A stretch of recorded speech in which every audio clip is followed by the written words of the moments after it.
Shalom and blessings.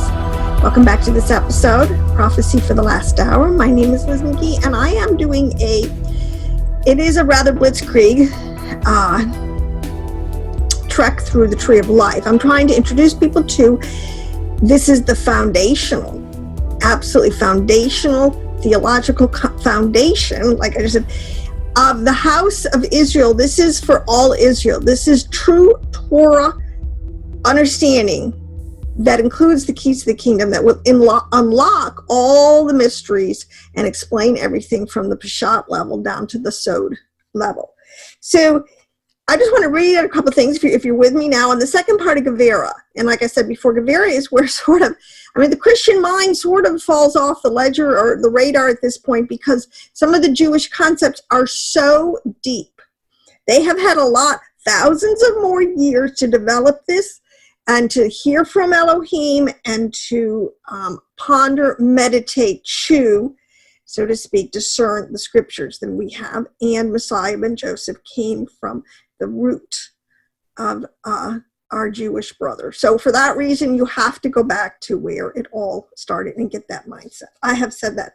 But one of the things about Torah that's so interesting about the Kabbalah, about the Zohar, about the mysteries, about the esoteric understanding, these are all the things that I'm unpacking, trying to unpack for my, for my brothers and sisters, the lost sheep, is that when you study the Zoharic writings, and it is especially necessary now as we move into Gevurah, this concept of the left side, the feminine, the side of judgment, the side where there is a lot of, this is where tahu bahu, there's a lot of chaos. There's a lot of, how this whole world, why do good things happen to bad people? Where's evil in the world? Some of these, what is going on, especially today, it's very hard to try to ponder and understand this insane increase in evil and sort of this path to destruction that we're on if we don't kind of wake up or Mashiach doesn't come back soon. Mashiach ben David. But the point of the Torah says that in order to understand these deep levels, you have to be not only fluent in Torah, you have to know your Tanakh, Old Testament, truly understand on all of its different levels of parts. You need to know the Mishnah, you need to know the Talmud, you need to know your own materials, okay? This is our heritage, truly it is. But one must also learn math and the applied and physical sciences. See, this is why there are so few of the Christian Ephraimite teachers today just don't get this level of Kabbalah that is in the Jewish house, all right, this esoteric understanding, because what the Jews have always known, really from Adam through, Enoch up to Moshe, especially at Mount Sinai, is the supernal worlds, okay? They're dealing with a supernal, Yahweh, Yod-Heh-Vav-Heh, who does not live on the earth per se, okay? He is a supernal being, all right? They have a deep understanding of how these different worlds, how these different understandings interface in real time, in reality, in our bodies and in our minds and in our souls, all right?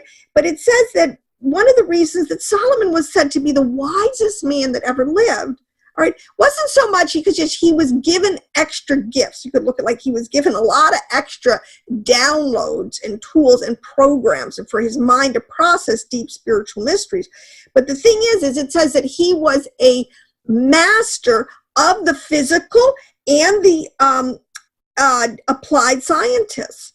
All the great minds of the world that have applied themselves to wisdom and understanding are usually brilliant, physicians and scientists and doctors and philosophers and people who apply their mind to wisdom, and in many areas, because the whole creation speaks about the glory of Elohim, all right?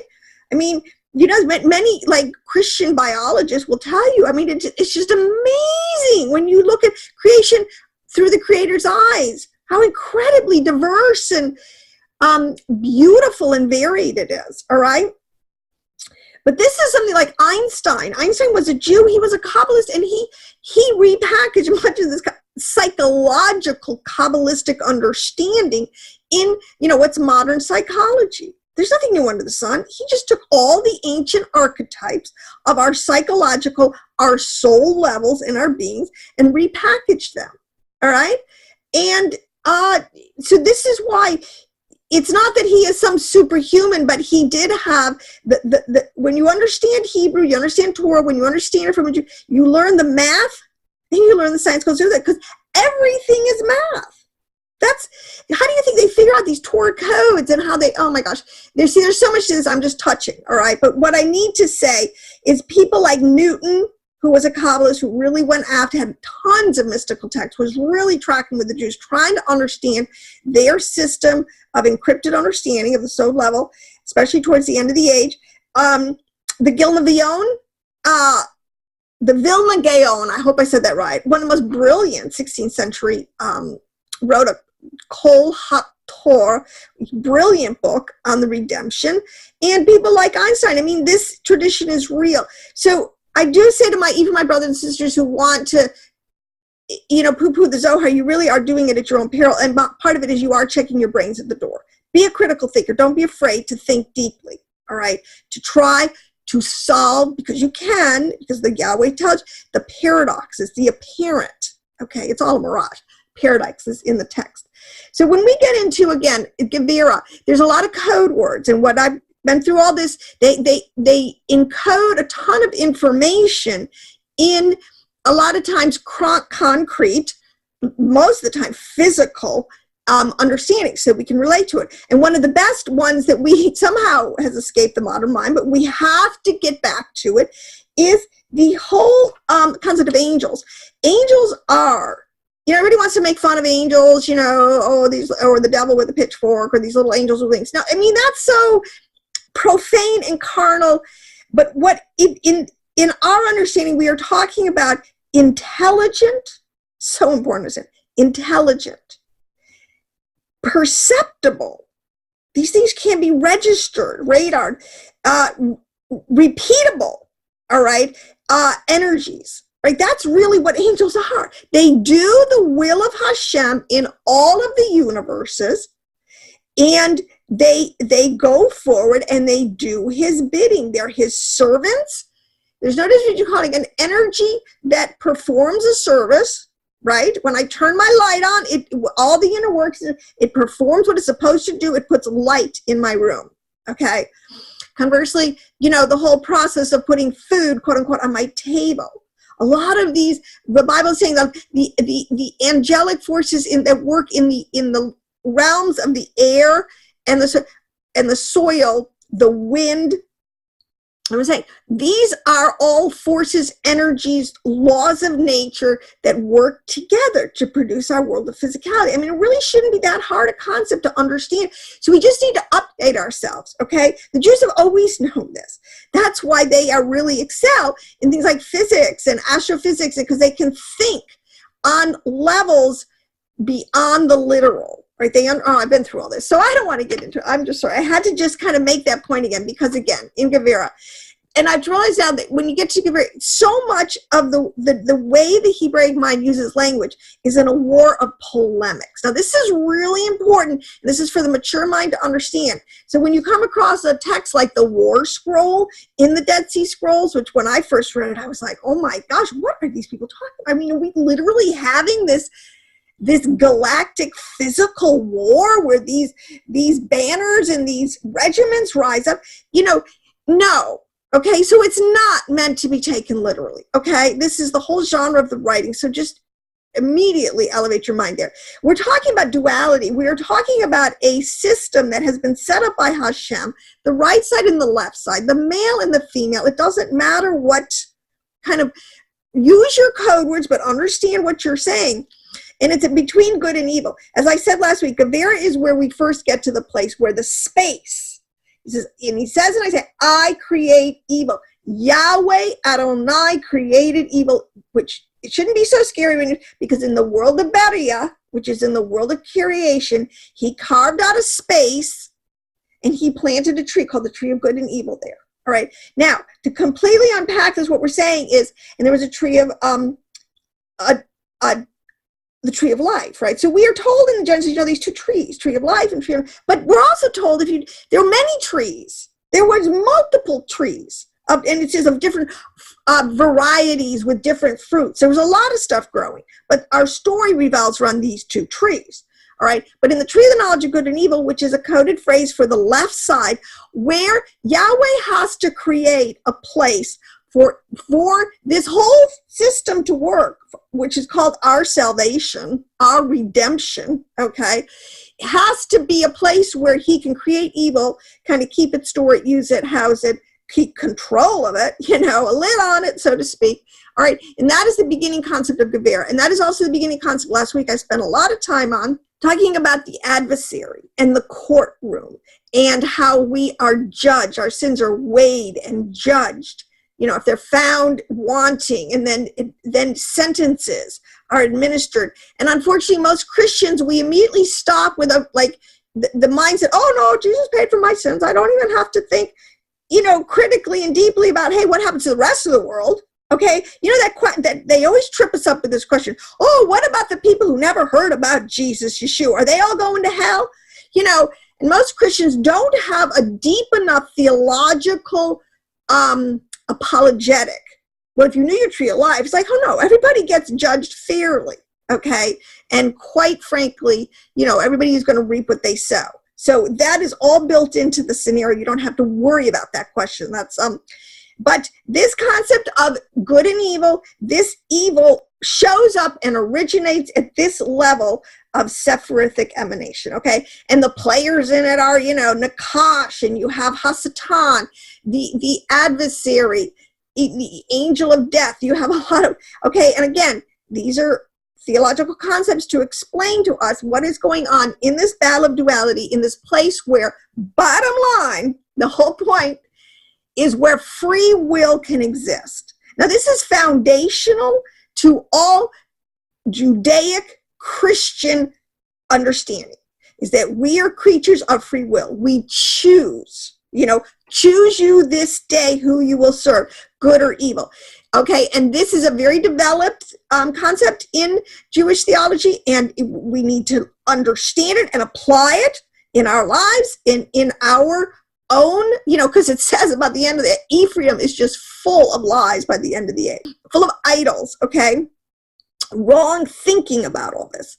But we're going to get corrected. We are getting corrected. The point is, this level of this space for evil, all right, is a place where, for our intents and purposes, the story with the serpent, the Nachash, who is a shining one. Again, he is an angelic entity. All the worlds are populated with entities. Okay, this is what our text tells us, okay? Very clearly, in many ways and places. In this Nachash interfaced with Adam and Eve, and something very severe and cataclysmic happened, all right? Now, it's all couched in very deep, encrypted language, but it can be unpacked. It has been unpacked. I'm unpacking it as I go along, sort of.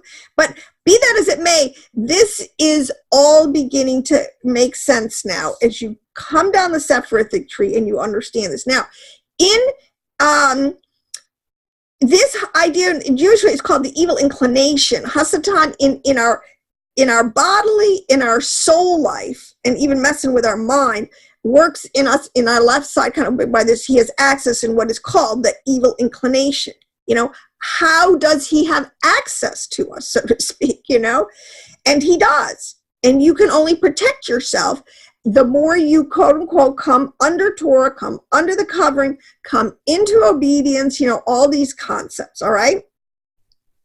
What it is used for, Gavurah, is this is, and how all things work together for good, because within the left side and beginning in Gevurah, you do have this concept of, quote unquote, the rebel angels, high-level watcher angels who rebelled and who caused, again, a great fall, and who infected many in the creation and brought a lot down with it. Okay, so this is all built into it, all right? This is and the flip side is, though, because this gets really deep, and I can't even go into the true Kabbalistic names for these. Every theology, I said, it has a name. There's no point right now. In the study guide, I will really have these names and you can track. I just want to try to, give out the basic theology threads. There's two types of, it's called the klipoth. This concept duality, the left side and the right side, that is constantly operating. We got a left brain and a right brain. We got pistons. We got things that are firing away at us, influences that are coming at our body and our soul and our spirits all the time. All right. Now, there is a concept here.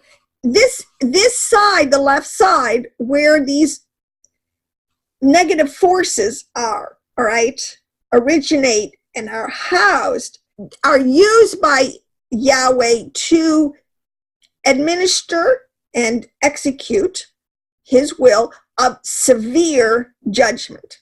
All right. We see this in stories like Sodom and Gomorrah, the flood, many different times, Israel at times, where they just, there's a time where you just need enforcement. You just need, okay, done. You've done this. I'm doing this. The parent-child relationship, there's no more discussion. The talk's over, the verdict's rendered. With Yahweh, you can believe if you've called upon him for mercy, you will be a just judgment. All right, doesn't mean there will be a consequence. There'll be a just judgment. These agents, these enforcers, these forces that go forward. So in other words, if you have wronged your brother, okay, if you've stolen from your brother, trust me, these angels, they see it all. There's been a discussion in heaven. The way it works, it's going to come back at you. All right. So the heavenly court is going to say, okay, well, why don't 5 years down the road, this person's going to be in their life in this situation. And, it's just going to, karma's going to come around to them. I mean, that's how it works. All right. It's not a hit or miss. I don't understand all the factors. I don't know why some think repercussions happen immediately and sometime down the road, sometimes not even in this lifetime. It's great. But those are the deep things, that belongs to Elohim. But the principle, okay, so this enforcement arm, these are his chastening angels. These are, the parables where it talks about you'll get thrown, the judge will throw you into the prison, and the guards will make sure that you stay in there, locked in and afflicted until you've paid for everything. All right. Now, this is the how Yahweh maintains control in the universe. All right. There's very powerful forces out there. I mean, one of the things that Kabbalah does is it increases your fear of Elohim, of God. You don't mess around. He is an extremely powerful, and he's fighting some pretty big battles, and everybody should really figure that out. And that's a no-brainer. All right. But this space that was created for evil has a name. It's called the Sitra Arha. Now, again, like anything, there's a ton of different spellings. Even I was trying to figure out which one should I use. At this point, Sitra is, and if you Google it, and it should bring up a couple different ways. This is the Hebrews. This is where they contain, this is the file cabinet, so to speak, for all of the entities, the concepts, the worlds, the machinations of the tree of evil. All right. Now I said the tree of the knowledge of good and evil. See, sometimes those words, it kind of trips us up. What I want to say is a tree represents an ecosystem. So in other words, if you're going to create a space for something, you have, like if I'm going to build a house, I gotta own the land, I gotta clear it, I gotta, get my blueprints, get all my chip. I mean, the same thing kind of Yahweh's doing. He has to create this space. He has to put some power and energy into it because it is going to have to ultimately be his enforcement wing. All right, which he's going to use on the nations. I'm going to go and give you a great quote, how he's going to use it on the nations in the end times, as a final chastisement. Okay, because this is an important understanding how, and I'll get there, how these code words, especially the angelic code words. Okay, so snow and frost. You ever hear? And Enoch does a lot of this listing, but in our text, it's talking about, angels of fire. It talks about the hoary frost or the the wind and the snow. These are angelic energies. All right. Now let me try to explain this. Where he will send out an energetic force, field, and intelligence that is going to accomplish something in your life. Trust me, for good or for evil, whatever. Well, hopefully for good, because you're going to, but the flip side is if you are working evil, that's the point, because you're going to attract the negative energy. They're going to have all sorts of rights to you. You know that commercial where the guy is mayhem, he's in the car and he's creating mayhem, he calls himself mayhem to the person. That's it. I mean, there are energies out there that are creating, whirlwinds. But let me just do these two words, snow and frost. Okay, in 147, Psalm 147, 15, verse 15, it says, he spreads the snow like wool, scatters the frost like ashes. What is that supposed to mean? All right. See, it's not meant to be taken literally in the sense that he's, God's really, Yahweh is really going to put frost. Well, in other words, let me put it this way. You need to take that reality that you see. You need to extract the principles, the spiritual principle realities that it could be explaining, and then you need to take it and you need to apply it. So in other words, snow and frost are both elements of winter, number one. There's a season called winter. Winter is associated with a certain Sefirot. There are 4 seasons, and we'll get into this. On the Merkabah, there's 4. When you get into Ezekiel's wheels, there were 4. They're moving. There are 4 seasons in a year. There are cycles. This refers to the Mazar. This refers to the movement of the sun, moon, and the stars, and how their influences are coming down upon. In every season, they're different. So in winter, you have influences called snow and frost, all right? But here's where it gets even more interesting. This is where Gevurah can be understood best in terms of the righteous on the left side. See, because I don't want you to think that everything on the left side is evil and wicked. That's not true. We get this equation of 2/3 and 1/3, 2/3 of the angels and 1/3 being, and that's true. But they're and greater is he that's in us. This concept, it's a much smaller group, so to speak. I think there's more angels of blessing than there are, but I digress. Okay. In these seasons of winter, which is coded Kabbalistically to refer to Hesed, to refer to this season, what you can tell is that snow. Okay, now sometimes you need a winter season because you need, like a lot of times, okay, that's like pollen, when pollen's really bad. And it's like, I suffer sometimes from seasonal allergies, and you got to wait till the cold frost. You got to wait till the first snap of frost or snow to kill that bacteria. All right, this is what Yahweh's doing. Sometimes he has to have a whole season of winter to kill everything that's been growing. So all the wicked vines and branches and everything that he has to completely strip them down bare, get them off the face of the earth, non-productive, dead, back in the ground. I mean, that's the season, okay? That has to happen. And it's all programmed, and it will happen. Believe me, everybody has a winter of their soul, okay? But there's 2 aspects to this. Sometimes winter isn't, just because it's cold doesn't mean it has to affect you, righteous person. And I'll tell you, I've been listening to, I've been kind of meditating on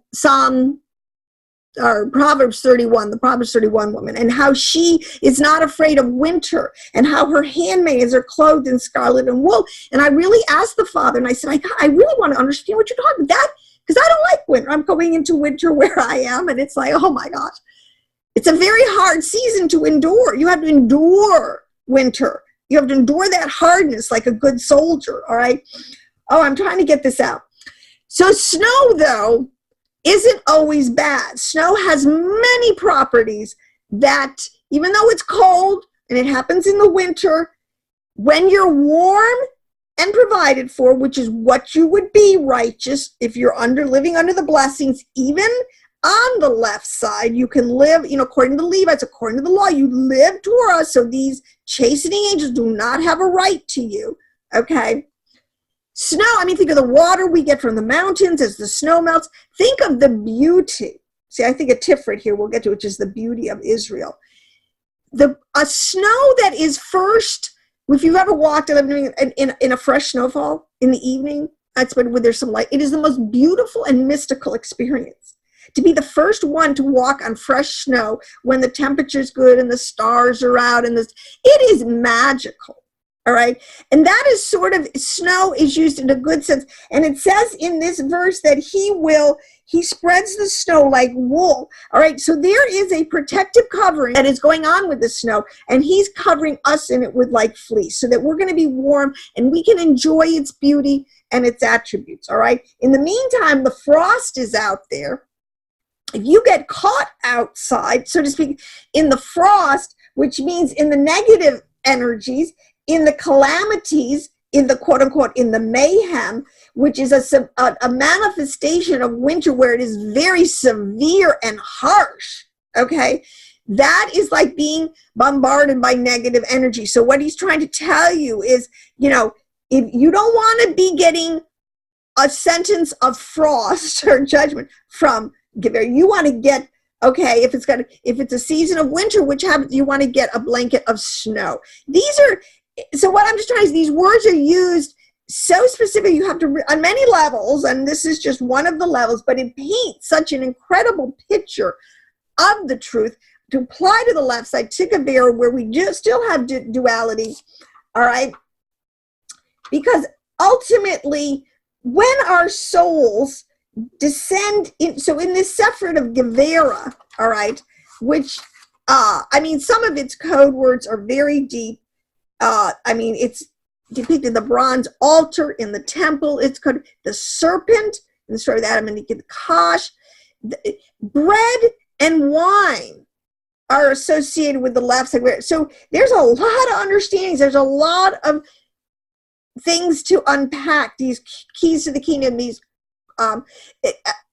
code words. So the great fire, a consuming fire, he is. His wrath, his consuming fire, like I said, if it will eventually burn up everything, all right?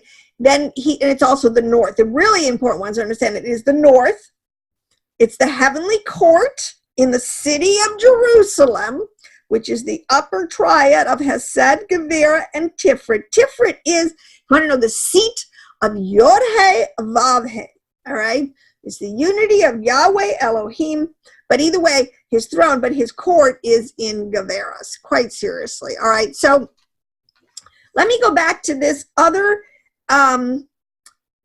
concept here, and it's also associated with brass. These are some of the things, but each of these will have to be, you know, kind of unpacked. But when you get into, let me talk a little bit about the concept of the Sitra Aka, the Klippa, and this sense of dualism that's going on. So the Klippa is what is used to describe evil, all right? Its attributes, all right? So we talk about the goodness of Elohim, or the goodness, those are his attributes. He's great, he's mighty, he's glorious, he's all powerful, you know. Those are, when you're talking about the Klippa, which is, you're talking about what the analogy, this is to an outer covering, let's say, of a fruit or a seed. The meat, what you really want, the good stuff, is always inside, right? Those were two walnuts, or maybe it's not a walnut. It's very close. But this outer part, this peel or shell, it's all rough, it's hard, it's kind of impenetrable. This is called the Klippa. This is the attributes of evil. So just like what I said, its attributes, so it's hard, it's scaly, I mean, it's rough. I mean, just, it's also created, it means in the Hebrew, peel or shell. So these are the things that we always are seeing. People are always seeing in this world down his way. Don't see God. Most of what they're seeing is the Klippa, evil, literally. That's why it's so hard for some people to get to God, to get to Elohim, to get over to Hesed, because either in their whole life they've known nothing but severity and hardness and judgment and impenetrability in so many areas, or it's just too covered, it's too hard to see.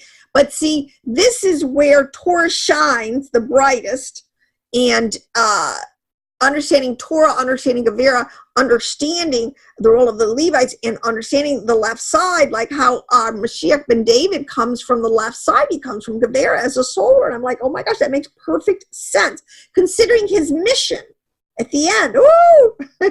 Anyways, so the Klippoth, I hope I explained that, all right? Now, the other thing you have to understand is this whole world of the Sitra Arka. And this is where people in Kabbalah just look at. Let's not be Pollyanna. Let's not pretend that everybody in the world is a Boy Scout, and is good and has great intentions. There is wicked, evil people. There are wicked, evil history. There's wicked, evil actions. There's wicked, evil secret societies. There's wicked, evil nations. I mean, on every level, the wicked, okay, still proliferate and dominate actually in this world, all right? This is called, and they operate from a place called the Tree of Evil, and it's called the Sitra Arka. So if you were to do the reverse side of every attribute of Elohim, every good attribute has a flip side, has a place where it can be, the image could be profaned, could be twisted, distorted, hurt, abused. All right, can you imagine that Elohim is allowing all this to happen for in a space and for a duration of time, okay? Because he has a purpose, and that's us. So this concept of duality, there is always, this is what I'm telling you, this is in all of the writings. It's an unbroken chain of theological truth transmission in all of the writings. So if you were to have from the Zohar, their writings, they would call this war, and it's what that's going on in this tree, this kind of knowledge of good and evil, that it rages in ourselves, it rages in our neighborhoods, our families, our world, amongst our whatever, okay? So everything's divided into, this is divided into sides. In the Zohar, it's called the side of holiness or the side of impurity. And this is why they're very much into concept, what's going on with clean and unclean. And believe me, the more I get into it and understand, I'm like, the Jews' Father gave them brilliant information on how they could keep themselves powerful and, always operating at full potential with full Sefiroth dominance, so to speak. Oh my gosh, how far we have fallen. But that's what they call it, the side of impurity, the side of holiness. All right? The evil inclination, the Sitra Arka, the other side, the devil, the Nachash, whatever you want to call it, the adversary. In the Dead Sea Scrolls, they kind of more liken it to this battle that goes on between the sons of light and the sons of darkness. If you've ever read any of the Qumran texts, all right? There's no theological difference in what we're talking about. Then you could go into the New Testament, and there's, Yeshua actually, when he basically looked at people, at these Pharisees who were opposed to the will of Elohim, who did not correctly discern the signs of the times, didn't know who he was, what his mission was. They were completely clouded and deluded, and they were wishing for harm on him. Okay? I mean, it's one thing to think evil of somebody. It's another thing to actually come at them and to plot and then pull off evil towards them, all right? Which is what happened to Yeshua. But anyways, the New Testament says, he talked to me, he said, you are of your father, the devil. I mean, you can't say it plainer than that. Their allegiance, submission, acknowledgement, working with the negative side energies in thought, words, and deeds were making them, they were being molded and shaped, because this is the whole point. Your soul is constantly being molded and shaped by whatever programs you're running. It's making something. And he said, you're of your father, the devil. Well, the devil really is more like, is the Nachash, is the adversary, is the left side, is the negative, the tree of evil. All right. Remember, Yahweh said, do unto your neighbors you've done unto yourself. It's not a rocket science to figure this stuff out. But it's also called in the New Testament the wheat and the tares. I mean, what else you want to call it? Okay, you got wheat and you got tares. Tares you got to throw away. They're worthless. They're not going to produce anything for anybody. You have wheat. And he says that he will sustain us on the cream of the wheat. And that's even used, it's so interesting, on a more delicacies of the energies of the left side are ours to have. But in the Old Testament, it's called basically the wicked and the righteous. All right. And believe me, the Jews, they keep track of wicked Jews in their history, or wicked, the Israelites, the Northern Kingdom before, and wicked Gentiles. I mean, this is nothing new in the world. All right. The wicked. And that's why Joshua could say, choose you this day who you're going to serve. You're going to serve, you're going to serve righteousness, or you're going to serve evil. It's all the same thing. And then the last one in the Didache, the two ways. All right, the way of light and the way of darkness. So it's so absolutely coded in there. And this is where, like I said, we need to kind of grow up in our understanding and what Yeshua did, because see, this is where we can begin to understand. I believe we can help our brothers in the house of Ephraim understand the need and the role and how to reinterpret the scriptures of Messiah ben Joseph, who was as a necessary advocate for us in the throne, in the courtroom of Elohim, to pay, to be our defender against the adversary, and to pay for our sentence. All right, and be used as a propitiation. I mean, it all makes sense. See, they figured this stuff out. They were able to see the role of this Mashiach, the role of Yeshua incarnation, what it was supposed to do to get the 10 tribes and anyone to back into right relationship with Elohim. Now, this is also called what is called in Jewish theology in Loranic texts, and it's very, I can't go into it, but deep, the shattering of the vessels, right? Now, this is just verbiage put on the same concept. The shattering of the lights, in the shattering of the community, like, in the analogy would be, okay, let's just say I get light bulbs that are 60 watts, right? And they're trying to tell me a safe range, of this. But what if I were to put 1 million watts of electricity and try to put it through that 60 watt bulbs? I mean, it would blow up. See, we don't understand this concept of the eminence and the immanence of Elohim, and how through his immanence and through small, really and truly small little increments of him revealing himself to us, we get filled up with more of him. We receive more of him. If he just kind of, stepped into our brains full force, we'd blow up into 1 million atoms and we'd probably never get put back together. But you can see the problem here. If we do have to get put back together, it's quite a job getting all those sparks all over from all the universes. But anyways, that's a whole huge, and I find nothing anti-Yeshua, biblical, New Testament, Old Testament, in this whole theological concept. All right.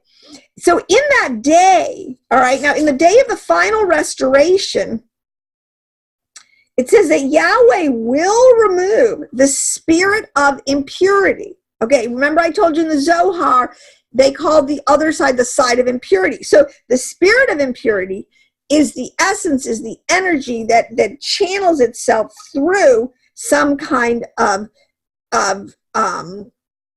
vessel or side location of impurity. Okay, so because this is where you understand, I'm trying to teach again to get people to understand, there's always the vessel, there's always something that contains the light, and then there's always the light itself. So you can't put too much light. If the container is too structurally unsound to be able to handle that light, it's going to blow up. This is the problem. Okay, now this spirit of impurity, this is so interesting, and let me go into this. Let me just say a couple more things about Gevurah.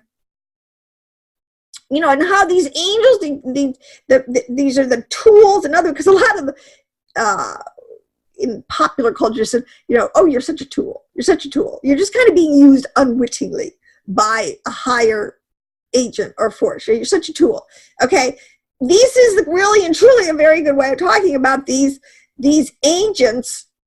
Angels are called angels of suffering, that are in the instruments, or their tools of Hashem's divine will and decree.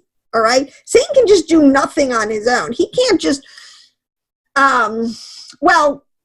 it's very deep. I mean, there are some people, it looks like Satan is having free reign over their lives, and to a certain extent he is, because they are so, they have removed themselves so far from all the protective garments, layerings, coverings. But Hashem, and this is what a lot of people, is still so merciful, that even when people usually look back at their lives, say, God, oh my gosh, Elohim was there. Look at that. I can't believe that scenario was happening when this was happening, and how the Father was sustaining us, but either way, transgressing the souls of all Israel. And this is another thing this is why these concepts are very important to understand, so that we can understand how, because everything relates to everything else. Relationship, just like in geometry, it's all about numbers in their relationship to each other, okay? That makes math, right? Well, you make spiritual truth by correctly divining the relationships between things, all right? Which is really what the tree of life is when we're talking about the Godhead. So the soul of man, this is the point. The soul of all Israel, the soul of the righteous, and I know the Jews use the word Jew today because they we can get past that. I say the soul of all Israel, which is a little more inclusive, in my opinion, exists on many levels at the same time. So this world, we are operating this this chariot that Ezekiel saw, this whole machination of how our body, soul, and spirit, our neshama, ruach, and nephesh, soul levels, are working in all the different realms or heavens, be they Asiyah, the world of Yetzirah, the world of Beriah, okay, all at the same time. All right, see, this is where it's caught, because even really true, if you look at something, in your life, you can probably see some areas where you're getting blessed, so obviously you must have been doing it right. The universe is rewarding you. Or other areas where you're still in roadblocks, things are still tangled up, you're still not getting answers or flow. This is really kind of, I can see all these things happening, because the things, it's very complicated. What I want to say, you have to be able to think critically and hold a lot of concepts in your mind at the same time. But isn't that what Yahweh's there to strengthen us, to help us? Now, I want to end in this, because, like I said, I'm just touching on a theology of the concept of Gevurah, but we will, I'm going to spend the rest of the time I have trying, as I learn, I'll share it with you, to unpack how this is coded into the text. But the one thing I did want to make, because this is what I'm going to say, now I understand how in that day, the spirit of impurity will be removed from the lower worlds, and we will have, this is when everything will flip, and we will have the new millennium, the radiance of the true Shabbat shining on us. We will be living in that place of millennial reign and peace and bliss, when you get rid of the spirit of impurity. But let me just say, in two levels, this is why I'm so into the reunification of the whole house of Israel. Because it says that studying the Torah of Kabbalah, okay, or you could even put it the Kabbalah of the Torah, and uncovering, which is the oral Torah, when we go to, and uncovering the secrets of Torah during the footsteps of Mashiach, is one of the primary things that brings the redemption closer. Now, the footsteps of Mashiach in Hebraic understanding is the 2,000 years we've had since Messiah ben Joseph, okay? So that's what it's talking about. So the Jews know we're in the footsteps of Messiah. They think it's really just preparing for, Messiah ben David. Well, okay, so we have a little more of the other side of the story, but it's all coming together, because one of the main responsibilities of Mashiach ben Joseph, who is in charge of gathering in the exiles, but did not Yeshua say? He said, I have come. My mission is for the lost sheep of the house of Israel. All right? Ephraimite Christian, you need to get that piece of the puzzle. His is the ingathering of the exiles, and that the most important place for these studies is in the sod level of understanding. Did not Yeshua say that he was going to teach his true elect and disciples the meaning of the parable? He was going to explain to them the deep spiritual truth that was operating behind, so to speak, the klippah. Okay, he exposed them. That's what Yeshua said. He exposed them. See, people don't understand this part of the klippah. These are the lower, when we get down to Hod and Netzach and Yesod. Oh my gosh, there's so much. As we get closer, as these Sephirothic energies get closer to manifestation in the world of Asiyah,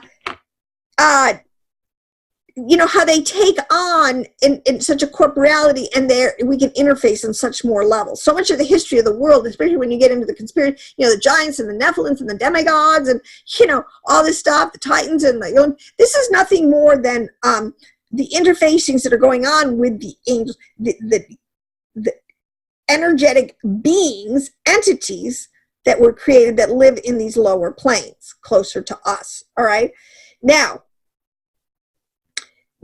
so I said the main responsibility of Messiah ben Joseph is to bring these secrets to the forefront. This is what you should, and that most of these words refer to the revelation of the soul of Torah.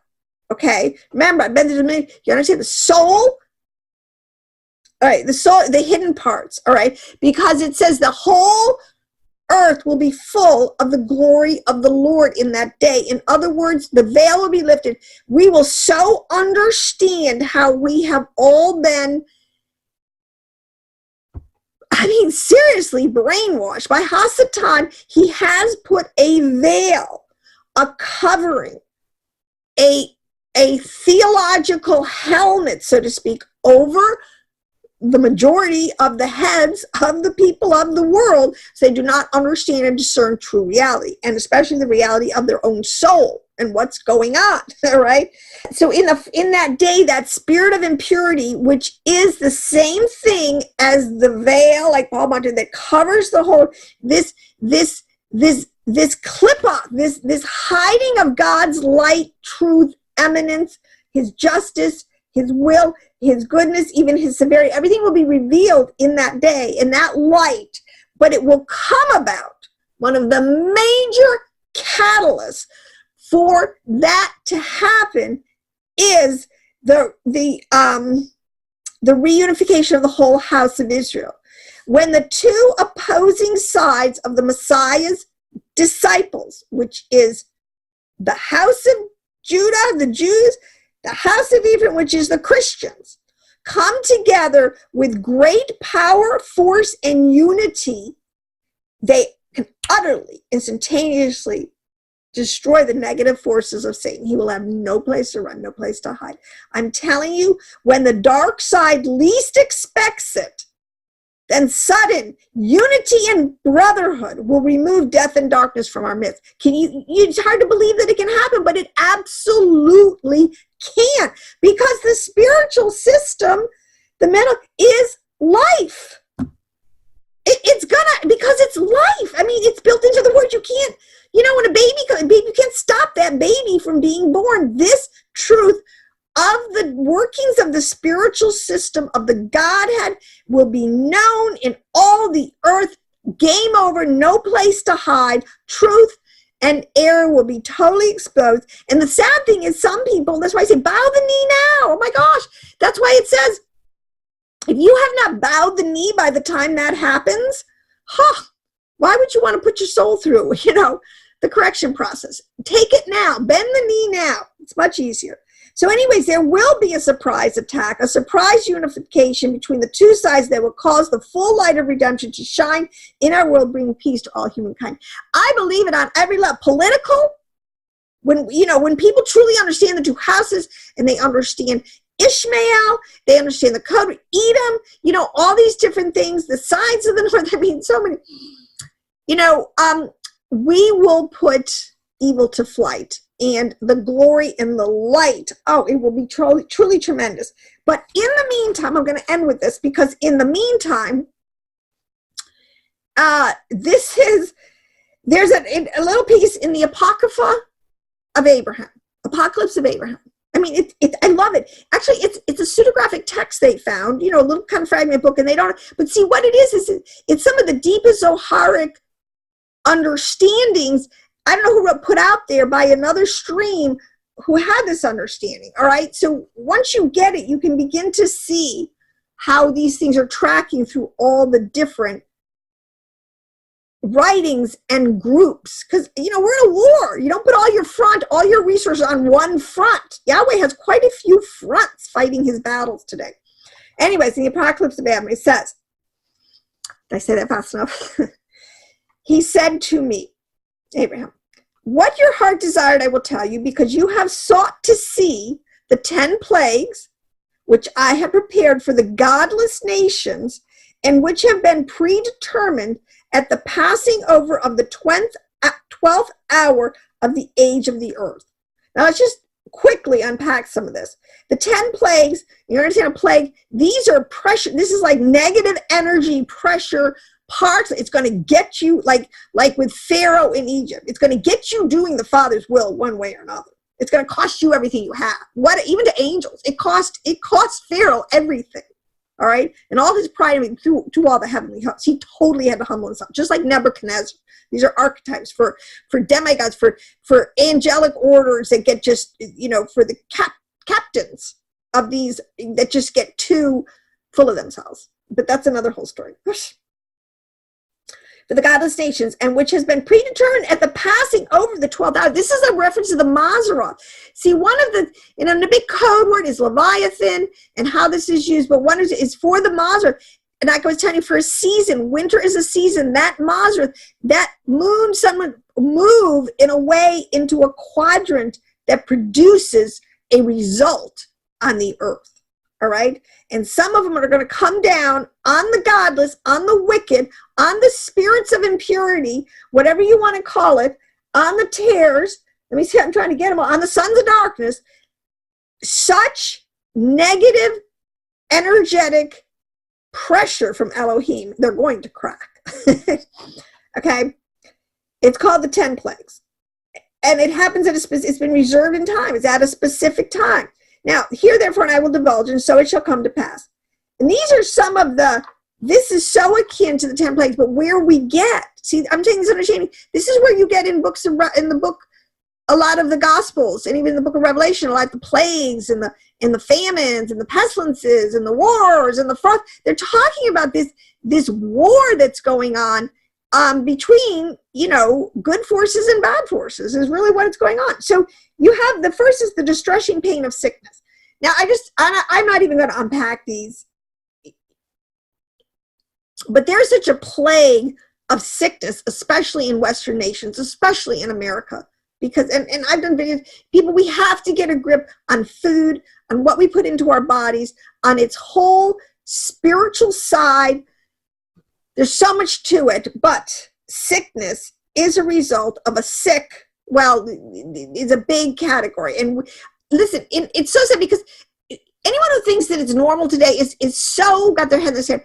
In my own tiny little sphere of people that I know, the mothers over Thanksgiving, and I was constantly lifting them up to Yahweh because I'm going to cry, because they had actually lost sons. I mean, I have some issues, with my sons, but they're here with me. They had lost sons to drugs and suicide and to, just alienation into the world. I mean, but an actual death. See what I'm saying? I mean, I have 4 or 5 moms that I know that have lost their sons in their late 20s and 30s. That's not normal, people. That is a curse. And if people in America do, we are under the curses. It's just ruining our children. All right. The second is conflagration of many cities. Many cities will be on fire. Well, I guess we've seen a lot of this stuff. The third, the destruction and pestilence of animals. Well, okay, are things going to go extinct? Are their habitats is that happening? Their habitats are getting destroyed. The fourth is hunger of the whole world and its people. I mean, where do they think they get that concept of a loaf of bread for a day's wages? Such inflation will be. People cannot afford to feed their families. There's no living wage anymore because there's such imbalance. Okay, The fifth is destruction among its rulers. I mean, nation against nation. Just hear it. I mean, those who have ears to hear, hear. Okay. Destruction by earthquake and the sword. Okay, now I just want to say the earthquake could be fracking, destruction of nations by earthquakes, which is happening. I'm not sure that's a whole big one. Fracking could be a part of it, and the sword, which is war. The sixth, the multiplication of hail and snow. Now, as I was talking, this thing relates to winter. When Gevurah, when severe judgment comes down on a person, a family, a nation, whatever, it is run by a rule. Its season is in the winter, which brings hail and snow. Now, what's coded in here, when I pick these things up now, I'm like, okay, hail, frost, same thing. Not good. You don't want to be caught in a frost storm. You don't want to be caught outside without a coat or and be subjected to frost. That's severe judgment from Elohim. The flip side is the multiplication of hail and snow. There is a tremendous bleakness on the landscape today. I mean, look at it. Things don't look positive too many places you look, all right? The culture is tanking rapidly. Evil is taking over. The things that people are ingesting into their minds, the shows, the movies, it's crazy. But the point I want to make is, but there is, in Habakkuk, where it says, tell the righteous that it will be well with them. Even in the middle of all these judgments for the godless nations, we can be covered in snow, blanketed in warm, fleecy kind of wool that will cover us and keep us safe and warm during this season of severe judgment. So even in these texts, if you know what to look, is coded in the encouragement. I love it. The seventh, wild beasts will be their grave.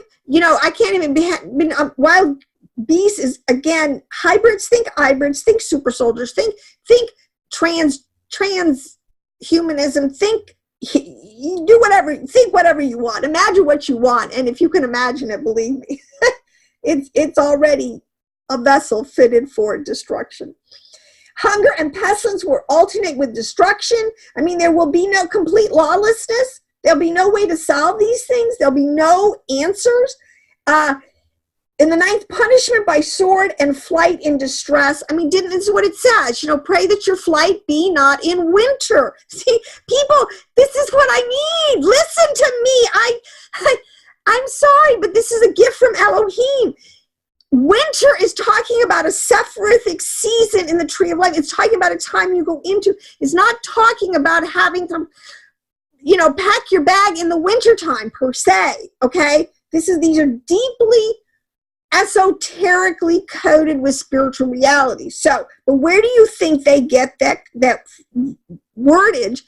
Pray that your flight be not in winter, okay?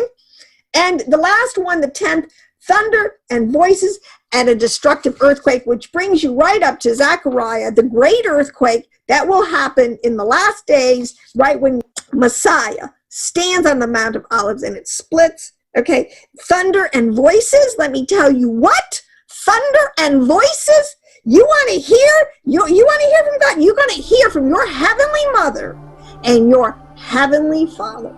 And on that note, I'm going to end, because thunder and voices come from the Sefirot of Chokmah and Bina, which is even higher up.